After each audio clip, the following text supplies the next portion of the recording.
Everyone is selling this stock. The Chinese government has opened a formal investigation into the company. American companies are filing class action lawsuits against it. The price is down close to 30% this year. Sentiment is somewhere between bad and openly hostile, but I still bought it. And in this video, I'm going to explain why. If you enjoy long-term investing videos, tips, strategies, and insights, subscribe to my channel. I post at least 5 videos per week on these subjects. Now let's get into this main video. What is that stock? The ticker is TCOM, TCOM Group. And in this video, I'm going to walk you through exactly why this sits deep inside the deepest value part of my portfolio right now, and why I recently invested into it despite all the negativity surrounding it currently. Now, this isn't a recommendation and I'm not encouraging you to buy it. I'm just walking you through the thinking process I used to make the investment myself. So let's get into that. On January 14th, 2026, China's State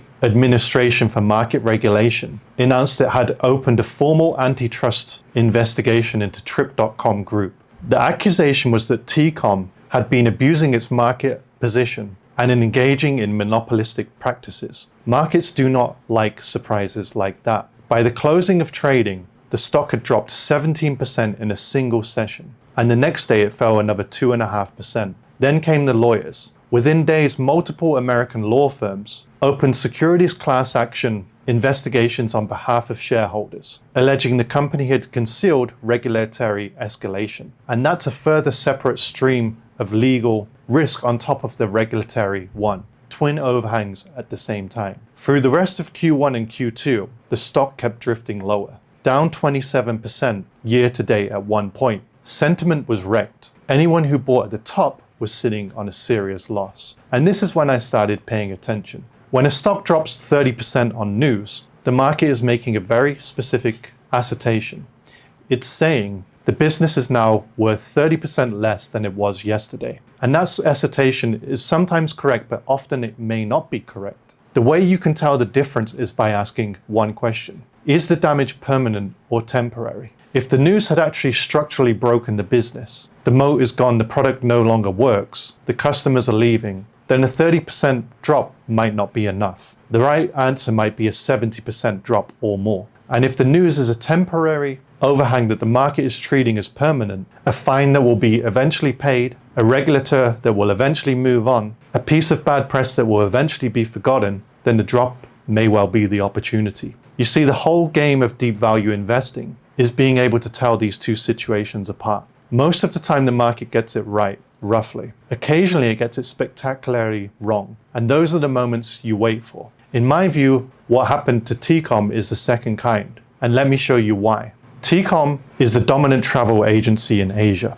It does accommodation booking, flights, package tours, hotels, corporate travel, the whole stack. And in 2025, revenue was roughly almost $9 billion, which was up 17% from the year before. Q4 alone was up 21% year over year, so it's actually accelerating in growth, not slowing. International bookings grew around 60% year over year. That's a fast-growing business. And on the balance sheet, which is the part that matters most for investors, TCOM has roughly $15 billion in cash and equivalents on its balance sheet. That's roughly a quarter of the company's entire market cap sitting in cash. So we have strong revenue growth, accelerating international expansion, 60% international booking growth, a huge balance sheet with cash equal to a quarter of market capital, and a stock down nearly 30% on regulatory and legal noise. That gap is the entire investment. Okay, so that's a setup, and it puts it as a fair value price, which is triggering a buy signal to me. The market is pricing in temporary regulatory overhang as permanent damage. But the underlying business is not just intact, it's accelerating, especially internationally, where the highest margin growth is happening.